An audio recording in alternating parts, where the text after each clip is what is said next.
Good morning students, कैसे हैं आप सभी। आई होप सब बढ़िया होंगे, स्वस्थ होंगे, मजे में होंगे। तो मैं स्वागत करती हूँ आपका एक और धमाकेदार वीडियो में, जिसमें आपको बहुत इंटरेस्ट आने वाला है। मैं एक ऐसा चैप्टर शुरू करने वाली हूँ। गैस विच चैप्टर, गैस कीजिए। तो चैप्टर शुरू करने से पहले एक रिक्वेस्ट है, प्लीज बच्चों चैनल को सब्सक्राइब करो यार, तभी तो चैनल की रीच बढ़ेगी, तभी तो लोग हमें देख पाएंगे, सुन पाएंगे। और वीडियो को लाइक किया करो। वीडियो को कोई लाइक भी नहीं करता भाई। देखो, वीडियो को लाइक किया करो, चैनल को सब्सक्राइब किया करो, अपने दोस्तों से शेयर किया करो, ठीक है।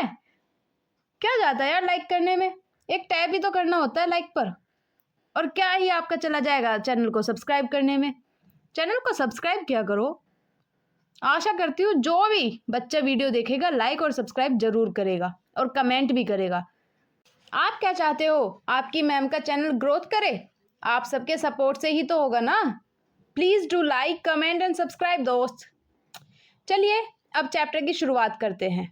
चैप्टर का नाम है lost spring. Yes, lost spring, chapter number 2। आपके बुक का चैप्टर नंबर 2 है, जिसके राइटर हैं एनीस जंग। ओके बच्चों, इसके अंदर 2 स्टोरीज है बच्चों, ठीक है। दोनों डिपेंड है स्टोलन चाइल्डहुड के ऊपर। नहीं समझ आया? चलिए मैं समझाती हूँ। चलिए एक स्टोरी शुरू करते हैं। कभी कभी मुझे गार्बेज से 1 रुपये मिलता था। तुम ये क्यों करते हो? मैंने साहिब से पूछा। देखो, ये ऑथर बोल रही है साहिब से। साहिब एक लड़का है इस स्टोरी में, ठीक है। मेन जो कैरेक्टर है वो है साहिब है, ठीक है। तो साहिब से ऑथर पूछती है, यानी हमारी एनीस जंग पूछती है कि तुम ये क्यों करते हो। मैंने साहिब से पूछा, जिसको मैं डेली मॉर्निंग में अपने पड़ोस के गार्बेज से गोल्ड की खोजबीन करते हुए नोटिस करती थी, है ना। मतलब गार्बेज यानी कूड़ा होता था, उस कूड़े में से कुछ ना कुछ फाइंड कर रहा होता था साहिब। और साहिब को वो लेडी यानी एनीस जंग डेली नोटिस कर रही होती थी कि ये गार्बेज में से कुछ तो भी निकाल रहा है। तो उसको एक दिन वो पूछ ही बैठती है कि तुम ये क्यों करते हो बच्चे, है ना। बच्चों, राइटर एक पुअर बच्चे के बीच की कन्वर्सेशन है ये। राइटर और एक पुअर बच्चा है ये, ठीक है, समझ रहे हो ना। साहिब ने बहुत पहले अपना घर छोड़ दिया था। ढाका में उसका घर था और खेत भी थे, जो तूफान में बर्बाद हो गए थे और बेघर हो गए थे, ठीक। बच्चों, बहुत साल पहले उनकी फैमिली 1971 में बांग्लादेश से आई थी। इसलिए आई थी क्योंकि जहाँ पर वो लोग रहते थे ना, वहाँ बाढ़ आ गई थी। तूफान आने के कारण सब कुछ डिस्ट्रॉय हो चुका था, सब कुछ बर्बाद हो चुका था। इसलिए उनकी फैमिली वहाँ से यहाँ पर शिफ्ट हो गई थी। और यहाँ का क्या नाम था? ये नाम था सीमापुरी, जो दिल्ली के एक पेरीफेरी पर स्थित था। पेरीफेरी का मतलब होता है किनारा। दिल्ली की सीमा पर यानी किनारे पर स्थित था ये सीमापुरी, ठीक है। वहाँ पर ये लोग रहते थे। सीमापुरी पहले बिल्कुल मतलब एम्प्टी, खाली पड़ा रहता था, लेकिन इनके आने से वो भर चुका था, है ना, सीमापुरी। तो चलिए अब बात करते हैं मतलब ऑथर और साहिब के बीच की कन्वर्सेशन। तो जो ऑथर होती है हमारी, वो कहती है कि तुम ये कूड़ा कचरा क्यों उठाते हो बच्चे। तो बच्चा बोलता है कि मेरे पास और कुछ काम नहीं है करने के लिए। तो वो बोलती है, अचानक से बोल पड़ती है, हम भी बोल जाते हैं कि तुम स्कूल क्यों नहीं जाते। तो वो बोलता है कि यहाँ पर मेरे आसपास कोई स्कूल नहीं है, जब स्कूल बन जाएगा तब मैं स्कूल चला जाऊंगा। तो ऐसे ही हाफ जोकिंग में, मतलब मजाक मजाक में हमारी राइटर बोल देती है कि अगर मैं स्कूल खोलूं तो क्या तुम स्कूल में आओगे। तो वो बहुत ही डीप स्माइल करके कहता है, हाँ मैं जरूर आऊंगा। और कुछ दिन बाद मैं देखती हूँ कि वो मेरे पास भागा हुआ दौड़ा हुआ आता है और मुझसे पूछता है कि क्या तुम्हारा स्कूल तैयार है, क्या तुम्हारा स्कूल रेडी है। और मैं अपने उस प्रॉमिस पर बहुत ही शर्मिंदा होती हूँ। मुझे ऐसा लगता है कि मैंने ऐसा प्रॉमिस क्यों किया जिसको मैं पूरा नहीं कर सकती। अब मतलब कुछ महीने जानने के बाद मैंने उससे उसका नाम पूछा। उसने मुझे नाम बताया, साहिब अलाम। मैंने कहा, क्या तुम अपने नाम का मतलब जानते हो? वो लड़का अपने नाम का मतलब ही नहीं जानता। वो अपने नाम का मतलब ही नहीं जानता। उसके नाम का मतलब है लॉर्ड ऑफ द यूनिवर्स, मतलब पूरे संसार का देवता, पूरे संसार पर राज करने वाला। और अपने नाम से अनजान वो अपने दोस्तों के साथ नंगे पैर वाले जो मतलब नंगे पैर वाले लड़कों का जो ग्रुप था, उनके साथ इधर से उधर गलियों में घूमता रहता था। अब कुछ महीने बीतने के बाद मैं उन सबसे वाकिफ हो गई, मतलब सबको जान गई, मैं जान पहचान हो गई। तो मैंने उनसे पूछा, उनमें से एक बच्चे से मैंने पूछा कि तुम चप्पल क्यों नहीं पहनते हो। तुम चप्पल क्यों नहीं पहनते हो? मेरी मदर ने मुझे चप्पल उतार के नहीं दी, इसलिए मैं नहीं पहनता, है ना। एक बच्चा उन सब में से एक ऐसा खड़ा था जो शूज़ पहने हुए था, और शूज़ पहने हुए था तो मैंने उसको देखा, तो उसने शूज़ को छुपाने की कोशिश की, अपने पैरों को पीछे हटाने की कोशिश की। क्योंकि उसने दोनों ही पैरों में जो शूज़ पहने हुए थे डिफरेंट पहने हुए थे। मतलब एक मान लो ब्लैक है तो एक व्हाइट है, ऐसा पहना हुआ था। इसलिए उसने थोड़ी-सी शर्मिंदगी में वो अपने पैर पीछे हटा लिए। मैं दुनिया भर में ट्रैवल करती हूँ और देखती हूँ कि बच्चे सड़क पे, विलेज रोड्स पे, सिटीज़ पर ऐसे ही नंगे पैर घूमते रहते हैं, और ये पैसों की कमी नहीं है, ये अब उनका ट्रेडिशन बन चुका है कि जो गरीब लोग होते हैं वो नंगे पैर ही रहते हैं। ये उनका अब एक क्या बन चुका है, ट्रेडिशन बन चुका है, ठीक है।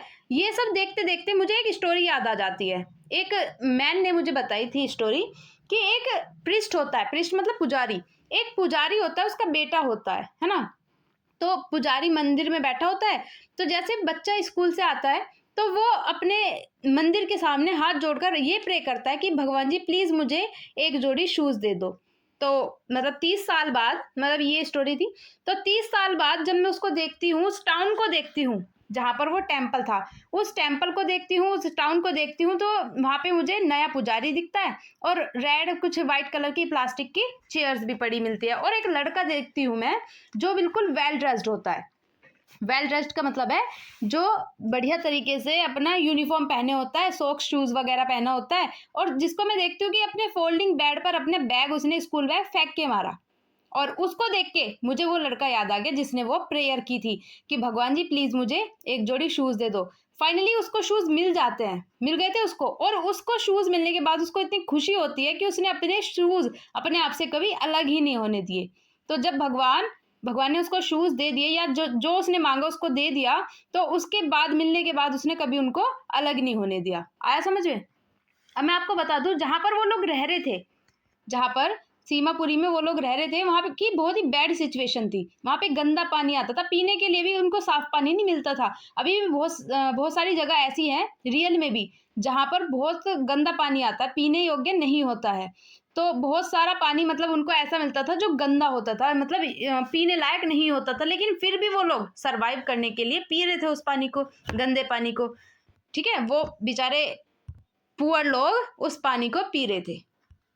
वो लोग 30 साल से वहां पर बिना अपनी पहचान के, बिना किसी नाम के, बिना किसी परमिशन के वहां पर रह रहे थे। बस उनके पास राशन कार्ड था जिसकी वजह से उनको क्या मिल जाता था, ग्रेन्स मिल जाते थे, खाने के लिए अनाज मिल जाया करता था। और वो ये कहते थे कि फूड ज़्यादा इंपॉर्टेंट है हमारे लिए जीने के लिए, ना कि आइडेंटिटी ज़्यादा इंपॉर्टेंट है। तो एक बार एनीस जंग हमारी कुछ महिलाओं से ये पूछ बैठती हैं कि क्या तुम मुझे ये बताओगे कि तुमने अपना घर, गांव, खेत क्यों छोड़े, तुम यहाँ पर क्यों रहते हो, है ना।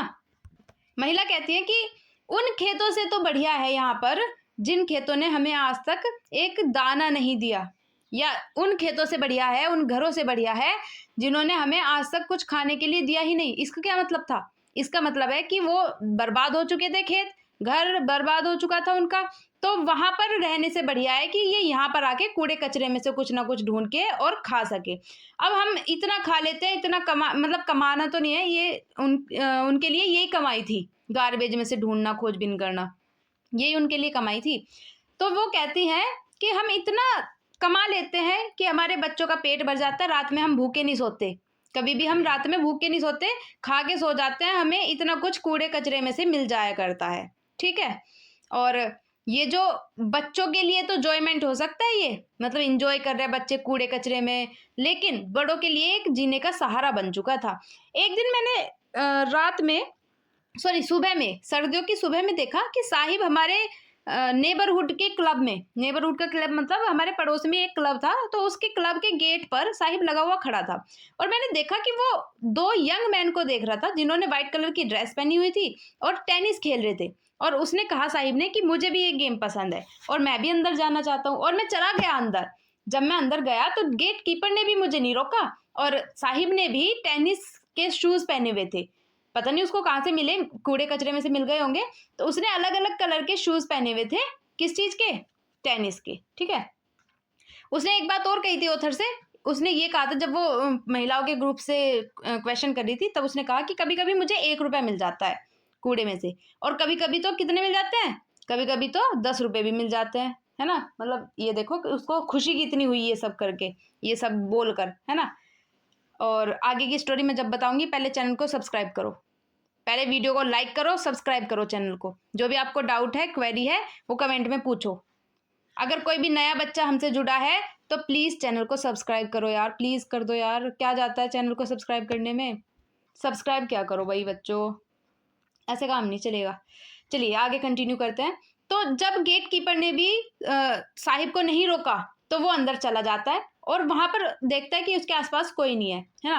वो बहुत ही अजनबी सा दिख रहा था, अजीब सा दिख रहा था। उसने शर्ट पहनी हुई थी और शॉर्ट्स पहने हुए थे और अलग अलग कलर के जूते पहने हुए थे। और मतलब जैसे मैं देखती हूँ ना उसको, तो वो मुझे पहले से एक्सप्लेन करने लग जाता है कि ये मुझे किसी ने दिए थे। किसी ने दिए थे का क्या मतलब है कि जो अमीर घर के लड़के होते हैं वो ऐसे ही छेद होते ही शूज में फेंक देते हैं और इन बच्चों का काम बढ़िया हो जाता है ना। और उन बच्चों का काम बढ़िया हो जाता है, उनको ऐसा लगता है जैसे हमारा कोई सपना पूरा हो गया ये शूज मिलने के बाद, है ना। फिर एक दिन उसी सुबह मैं साहिब को देखती हूँ कि वो एक मिल्क की बोतल, मतलब बोतल नहीं, कैनिस्टर लेके जा रहा है ना, जिसमें दूध भरा हुआ था, स्टील का कैनिस्टर होता है। तो मैंने देखा, उसने मुझसे कहा कि अब मैं एक टी स्टॉल पर यानी टी शॉप पर मैं एक काम करने लगा हूँ जिसके मुझे 800 रुपये महीने के मिलते हैं और मुझे पूरा दिन का खाना मिलता है। और मैंने कहा कि क्या तुम इससे खुश हो। अब उसके चेहरे पर, अब साहिब के चेहरे पर वो केयर फ्री, अब वो केयर फ्रीनेस बिल्कुल नहीं थी जो उसको पहले मिला करती थी। मतलब जब वो प्लास्टिक का बैग कैरी करता था यानी कूड़ा कचरा उठाने के लिए, तब वो बिल्कुल टेंशन फ्री होके इधर से उधर घूमता रहता था। लेकिन अब वो मास्टर के कमांड में काम करता है, तो शायद पहले वो ज्यादा खुश रहता था, अब वो खुश नहीं रहता था। मतलब लेकिन 800 रुपये उसको मिल रहे थे, उसको ये जॉब करनी पड़ रही थी, लेकिन वो इतना खुश नहीं था जितना अपने खुद के काम करने में खुश रहता था। तो लास्ट में एक लाइन बोली गई है कि साहिब अब खुद का मास्टर नहीं रहा। क्यों नहीं रहा? क्योंकि अपनी मर्जी से कहीं जा नहीं सकता कहीं पर, है ना। कुछ नहीं खा सकता, कुछ कर नहीं सकता अपनी मर्जी से इधर से उधर कूड़ा कुछ या कुछ अपना सामान नहीं उठा सकता, क्योंकि अब वो किसके अंडर काम करता है, किसी ओनर के, टी शॉप के ओनर के अंडर काम करता है। तो ये थी आपकी स्टोरी साहिब एलाम की। साहिब एलाम का मतलब क्या होता है? लॉर्ड ऑफ द यूनिवर्स, मतलब पूरी संसार पर राज करने वाला। तो ये था आपका पहला पार्ट। ठीक ठीक बच्चों, दूसरे पार्ट के लिए आप हमसे जुड़े रहिए और मैं दूसरी वीडियो में आपको दूसरा पार्ट भी दूंगी। और तब तक के लिए आप बने रहिए और चैनल को सब्सक्राइब कीजिए और वीडियो को लाइक कीजिए और देखते रहिए यूनिक इंग्लिश।